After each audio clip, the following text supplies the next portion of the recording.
وقفہ کچھ لمبا ہو گیا، اس کی میں معذرت چاہتا ہوں آپ سے. بہت سے جو لوگ ہیں جن کے نام اس مہران بینک سکینڈل میں آ رہے ہیں وہ وضاحت کرنا چاہتے ہیں. انشاءاللہ سب کو موقع دیا جائے گا. جماعت اسلامی والے کہہ رہے ہیں کہ ہمارا بھی اس میں نام غلط ہے، تو سپریم کورٹ پہ آپ سب کو بہت اعتماد ہے، تو وہاں سے جو فیصلہ ہوگا وہ بھی صحیح فیصلہ ہوگا، اسی پہ ہم سب کو اعتماد ہونا چاہیے. تو اب ہم بات کریں گے کہ یہ جو پنجاب میں کچھ عرصے سے جعلی ادویات کی وجہ سے یا ایکسپائرڈ ادویات کی وجہ سے لوگ مارے جا رہے ہیں، اس کا ذمہ دار کون ہے. تو ہمارے ساتھ لاہور میں موجود ہیں پنجاب اسمبلی میں اپوزیشن لیڈر جناب راجہ ریاض صاحب، ان سے بات کریں گے، اور پرویز رشید صاحب ہمارے ساتھ آلریڈی موجود ہیں. پرویز صاحب، پہلے ذرا آپ تھوڑا سا ہمیں بریف کریں گے کہ آپ پنجاب گورنمنٹ کے سپوکس مین بھی ہیں، ابھی تک کوئری کی آپ لوگوں نے؟ ایک تو میڈیکل ایکسپرٹس کی ایک ٹیم بن گئی جو کہ ہاسپٹلز کے معاملات کو جانچ پڑتال کرے گی. جن لوگوں کو صرف یہ نہیں کہ اس کی تحقیق کی جائے، بلکہ جن لوگوں کے پاس دوائی چلی گئی ان سے دوائیاں واپس لینی اور ان کو دوسری دوائی جو ہے فراہم کرنا، اس پہ کام کیا گیا. دوسرا، لیبارٹری چونکہ پاکستان میں ایسی نہیں جہاں پہ ان دوائیوں کے بارے میں ایگزامن کیا جا سکے، تو جرمنی اور برسلز ہم نے دوائیاں بھیج دی ہیں. پاکستان میں لیبارٹری نہیں ہے ایسی؟ جی، پاکستان میں اس طرح کی لیبارٹری نہیں ہے جو پورے طریقے سے ان دوائیوں کے بارے میں انویسٹیگیٹ کر کے یہ بتا سکے کہ کون سا بیچ میں تو یہ کیا جو غلطی. برسلز بھجوائی ہے آپ نے، تو وہ کب واپس آئے گی؟ وہ ہم نے تو جو بندے کے ہاتھ بھیجا، ایک آدمی کو ڈپیوٹ کیا گیا جو لے کے گیا اور وہ رپورٹ لے کے آئے گا وہاں سے، تاکہ اس میں کسی قسم کا وقت ضائع نہ ہو. ہم جلد از جلد اندازاً چاہتے کتنے دن ہیں. لگیں گے اس پہ؟ اس میں گھنٹے لگیں گے، دن بھی نہیں لگیں گے. اچھا جی، راجہ ریاض صاحب، آپ نے آج پنجاب اسمبلی میں اس پہ تقریر بھی کی ہے، کچھ بتائیں گے کہ کتنے لوگ اب تک مارے جا چکے ہیں اور آپ کے خیال میں اس میں کیا ہمیں کرنا چاہیے؟ جی شکریہ میر صاحب. سب سے پہلے تو میری آپ سے گزارش ہوگی جی کہ ہمارے وزیر اعلیٰ صاحب اسمبلی میں نہیں آتے، اسمبلی سے انہوں نے بالکل بائیکاٹ کیا ہوا ہے. ہم نے بہت دفعہ اسمبلی میں آواز اٹھائی. آج میں آپ کی معرفت سے یہ آواز اٹھانا چاہتا ہوں قوم کے سامنے کہ ہمارے وزیر اعلیٰ صاحب کو کسی طریقے سے اسمبلی میں لایا جائے تاکہ اپوزیشن کی بات وہ سنیں.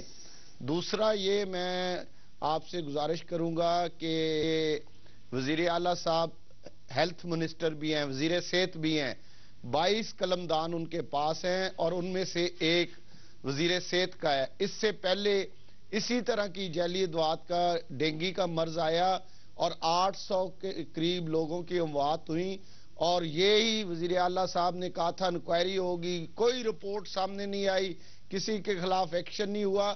اصولی طور پہ اس پر ہیلتھ منسٹر کو استعفیٰ دینا چاہیے. اب پھر آپ کے سامنے یہ دوسرا سکینڈل آ گیا. سکینڈل تو یہاں پہ امتحانات میں جو کبھی پاکستان اور پنجاب میں نہیں ہوا کہ امتحانات پورے کے پورے رزلٹ بدل گئے، بچے خودکشیاں کرتے رہے.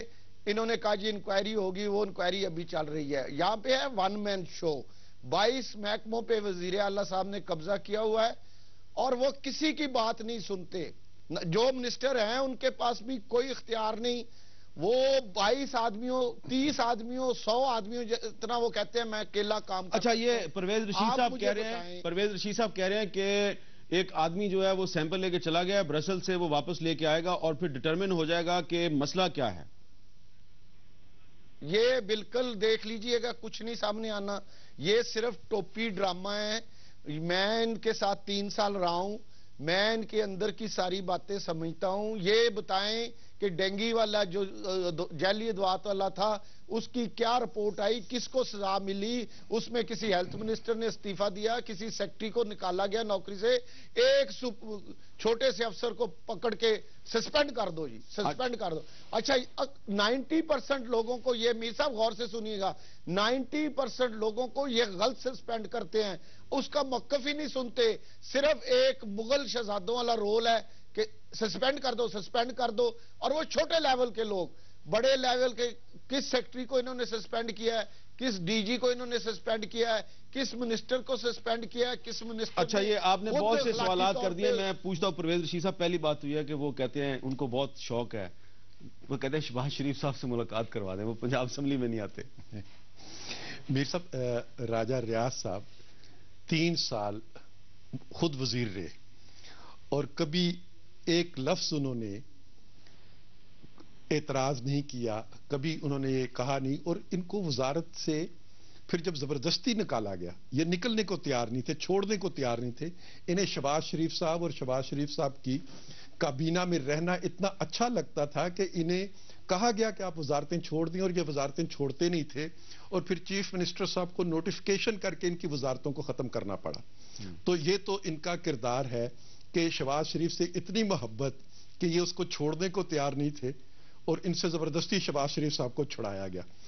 دوسری بات یہ ہے کہ ڈینگی کے لیے جو دوائی استعمال ہوئی، اس کی انسپیکشن ہوئی، اس میں کوئی خرابی نہیں تھی، کوئی غلطی نہیں تھی.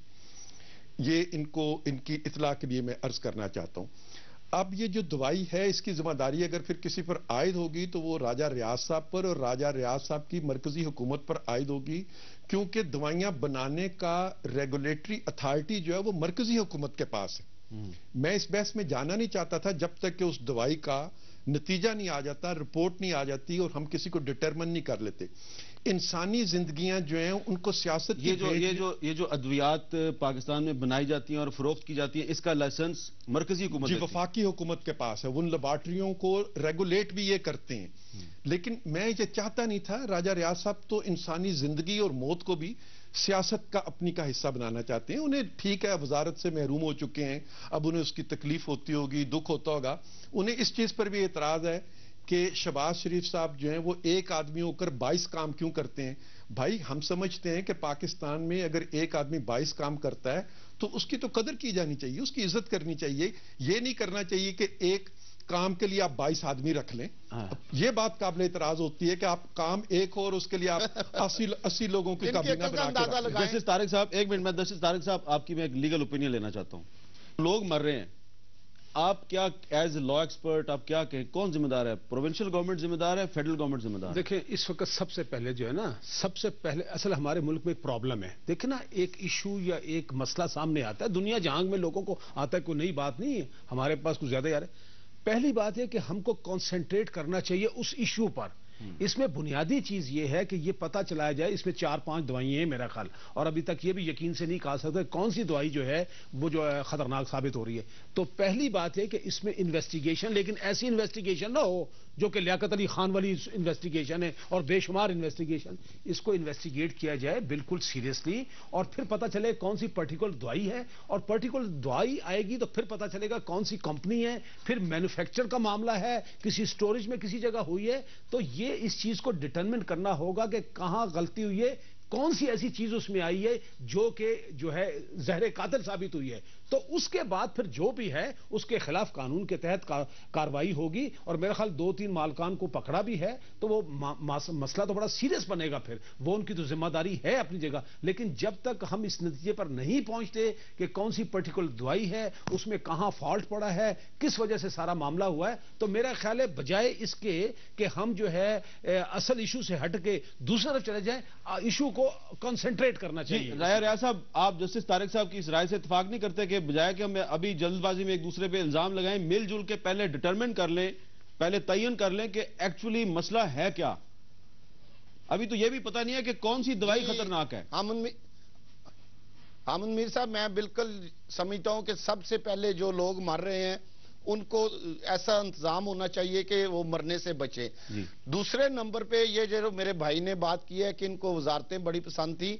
میں نے جب وزارت ختم ہوئی تو ہم نے داتا صاحب جا کے شکرانے کے نفل پڑھے تھے کہ ان سے ہماری جان چھوٹ گئی. ہم نے تو اپنی قیادت کے اوپر ختم کرائی گئی تھی زبردستی. میری بات سن لے. اور داتا صاحب جا کے آپ رو رہے تھے. اچھا جی، معلوم یہ ہوا کہ رو رہے تھے داتا صاحب. میں آپ کی بات میں نہیں بولا. اس کے بعد ان کے ساتھ رہنے کا میری زندگی کا سب سے برا وقت جو ہے وہ جو 2.5 سال 3 سال میں ان کے ساتھ وزارت میں رہا ہوں. یہ جو پرویز رشید صاحب ہیں، ان کے بارے میں آپ کو ایک واقعہ سناتا ہوں. پرسنل بات نہ کریں کوئی بھی. سلیمان تصیر صاحب گورنر تھے، انہوں نے مجھے واقعہ یہ سنایا تھا کہ مار روڈ پہ یہ بھی پیپل پارٹی میں تھے، سلیمان تصیر صاحب بھی پیپل پارٹی میں تھے، اور ایک آدمی نے خود سوزی کی. تو انہوں نے سلیمان تصیر ان کا دوست تھا، اسے کہا کہ تم بھی اس کے گلے جا کے لگو تو میں تم پہ کمبل ڈالوں گا. تو سلیمان تصیر نے کہا کہ نہیں میں نہیں یہ کرتا، یہ تم کر لو. تو انہوں نے کہا میں نہیں کرتا تم کرو. یہ تو دوستوں کو مروانے والے رائے لوگ صاحب پرانی باتوں میں نہ جائیں. سلمان تسیم صاحب دنیا میں نہیں ہے, یہ پرسنل باتیں آپ کر رہے ہیں. پرویز رشید صاحب نواز شریف صاحب کے ساتھ بھی یہی یہ سلوک کریں قطعاً گے. جھوٹ بول رہے ہیں. اس قسم کا کوئی واقعہ کبھی نہیں ہوا, اور آپ ریکارڈ یہ مجھے اٹھا کر سلمان دیکھ تسیم لیں, صاحب مال نے روڈ پر سنایا کبھی تھا. کسی نے خود سوزی کی نہیں ہے. اچھا آپ نے کبھی ریکارڈ اٹھا کر آپ نے دیکھ کبھی لیں, سلمان مال روڈ پر کسی نے خود سوزی نہیں کی. ان سے کہیں کہ کم سے کم اپنے ایک مرے ہوئے ساتھی کے نام کے ساتھ جھوٹ نہ بولیں. ان کو اتنی اخلاقیات یہ مجھے انہوں نے سنایا تھا, میں نے آج اور رائے صاحب آپ دنیا میں ہے نہیں ہے, دوستی نبھاتے ہیں. آپ دنیا میں وہ ہے نہیں ہے رائے صاحب. چونکہ ان کے پاس کوئی زندہ گواہ نہیں, تو اب یہ مردوں کو گواہ بنانا چاہتے ہیں. چلیں رائے صاحب کسی ایسے بندے کی گواہی لائیں جو کہ زندہ ہو, اور جو پرویز مشرف نے جس کو گورنر بنایا ہو. بہت بہت شکریہ رائے صاحب. ایک وقفہ لیتے ہیں, وقفے کے بعد دوبارہ ملتے ہیں.